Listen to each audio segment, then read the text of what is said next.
All right. How about some show feedback? From 2 weeks ago. Yeah. These two, I'm going to read these two back to back. El Billo has to say, okay, sorry, this is old as someone who lives in the Midwest. Wombat mentioned a few episodes ago that his transit pass is comparable to his rent.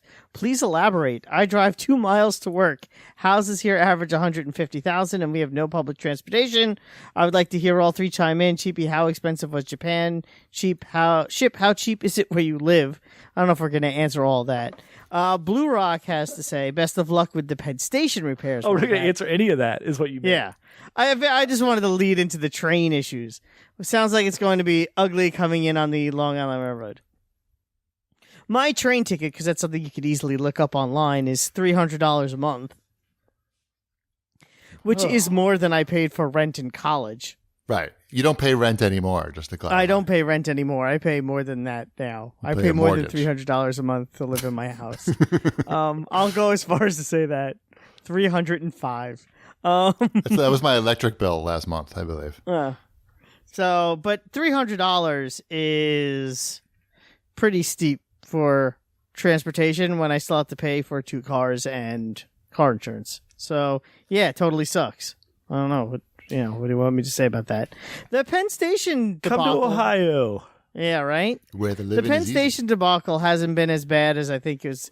The governor of New York referred to it as the summer of hell, which I think might have been a little overdramatic. Yeah, why did he do that? I don't know. To scare everyone. Why would he want to scare everyone?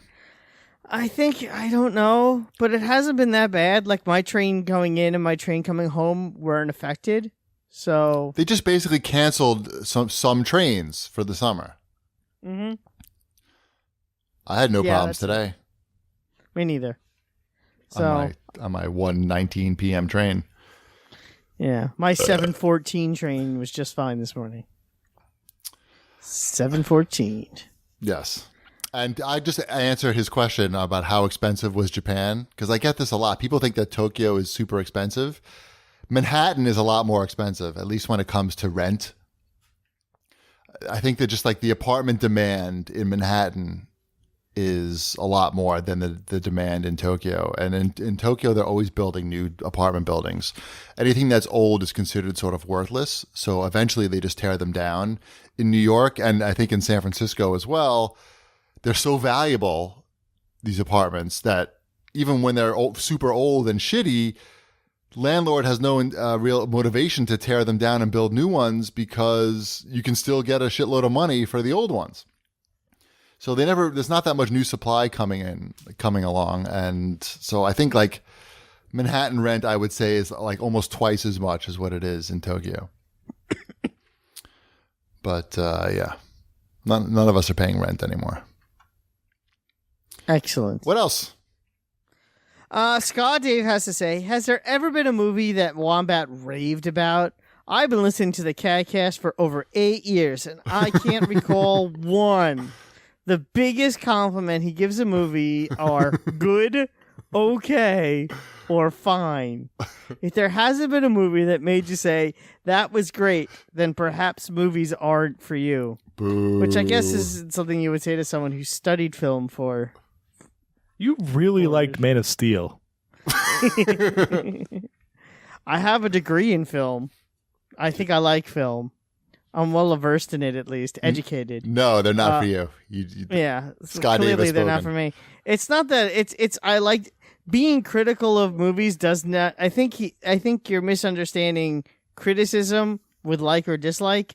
And just because I have criticism of a film doesn't mean I don't like it. Is that Of course, yes. It can be. It's fun to criticize. And criticize doesn't necessarily mean that it's you didn't like something. It's just that it's fun to find ways that maybe would have made the movie better, in your opinion.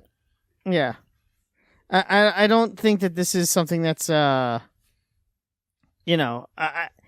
it's strange. I don't understand how you correlate the two.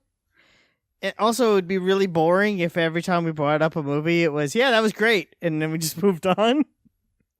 But is it much different than saying they're all good, okay, or fine? Well, I don't say that. I usually have some sort of criticism, which seems to be the problem. There must be some, I'm sure that Sky Dave doesn't have a perfect memory, and there must be some movies that you thought were like really fantastic. That I thought were flawless. I don't know about flawless, but that you were really excited about. You had a pretty good smile and a thumbs up after we got done with Man of Steel. It's ingrained in my memory. Like, that's just... Is that true? I can't tell if you're kidding or not. This is completely true. We got done let's watching. remember, it was 2:30 in the morning, LA time. So I was a little probably just high from exhaustion. You gave So a thumbs up and a smile.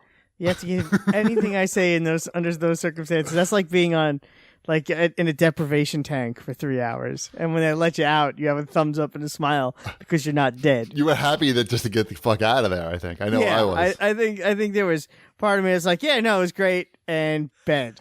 Quick, let's get the fuck out of there. Yeah. Right.